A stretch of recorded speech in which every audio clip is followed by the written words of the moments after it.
और अब सीधा रुख करते हैं खबरों की तरफ। सबसे पहले बात जम्मू कश्मीर की, जहां जम्मू कश्मीर के कारगिल में भूकंप के झटके महसूस किए गए। कारगिल में 5.2 तीव्रता का भूकंप आया। सुबह 2:50 पर यह भूकंप के झटके महसूस किए गए हैं। जम्मू कश्मीर के कारगिल में भूकंप के झटके महसूस किए गए। कारगिल में सुबह 2 बजे के करीब ये भूकंप आया। 5.2 इसकी तीव्रता थी।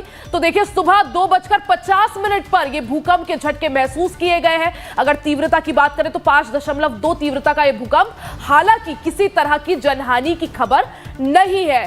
तो जम्मू कश्मीर के कारगिल में भूकंप के झटके महसूस किए गए। कारगिल में 5.2 तीव्रता का भूकंप आया। सुबह 2:50 पर यह भूकंप के झटके महसूस किए गए। हालांकि राहत की बात यह है कि किसी भी जनहानि की यहां पर नुकसान की खबर नहीं है। कारगिल में 5.2 तीव्रता का भूकंप, सुबह 2:50 पर भूकंप के झटके महसूस किए गए। जम्मू कश्मीर में आज भूकंप के झटके महसूस किए गए हैं। ज्यादा जानकारी और अपडेट के लिए सीधा रुख कर लेते हैं संवाददाता रमेश श्रीवास्तव का। रमेश, सीधा रुख कर लेते हैं। ज्यादा जानकारी के लिए हमारे साथ रविंद्र श्रीवास्तव जुड़ गए हैं। रविंद्र, आज जम्मू कश्मीर की अगर बात करें तो कारगिल में सुबह भूकंप के झटके महसूस किए गए। क्या कुछ जानकारी, क्या कुछ अपडेट, कितने बजे भूकंप आया था और क्या कुछ तीव्रता? देखिए, ये कारगिल का इलाका है जो लद्दाख में पड़ता है और रात करीब 2:30 बजे के करीब यहाँ पर भूकंप आया है, जिसकी तीव्रता जो है 5.2 आंकी गई है।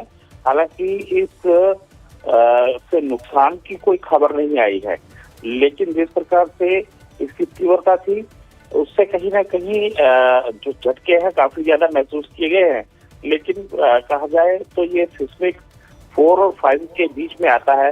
यही वजह है कि यहाँ पर भूकंप के झटके जो है, खासतौर पर जम्मू कश्मीर और लद्दाख का इलाका जो है, यहाँ पर भूकंप के झटके ज्यादा महसूस किए जाते हैं।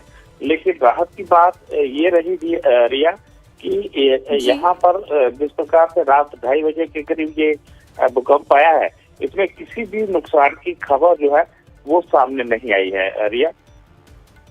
जी रविंद्र, बिल्कुल, क्योंकि काफी ज्यादा रात का वो समय 2:50 पर यह भूकंप आया है। लेकिन रविंद्र, अगर एपिसेंटर की बात करें, एपिसेंटर कहां समझ में आ रहा है?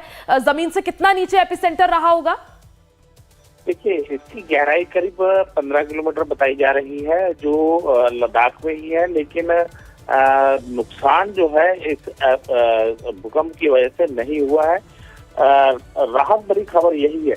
लेकिन देखा जाए तो जब भी भूकंप आता है, अगर उसकी गहराई ज्यादा ना हो तो नुकसान ज्यादा होने की आशंका रहती है। अगर गहराई ज्यादा हो तो उससे नुकसान जो है वो कम होता है। बिल्कुल, और यही वजह है रविंद्र की हालांकि नुकसान नहीं हुआ है और यही राहत की बात है। रविंद्र, आप नजर बनाए रखिएगा। बहुत बहुत शुक्रिया जानकारी के लिए।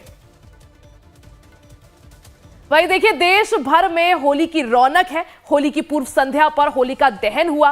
देश भर में होलिका दहन जो है उसे सेलिब्रेट किया गया। बुराई पर अच्छाई की जीत का आज ये त्योहार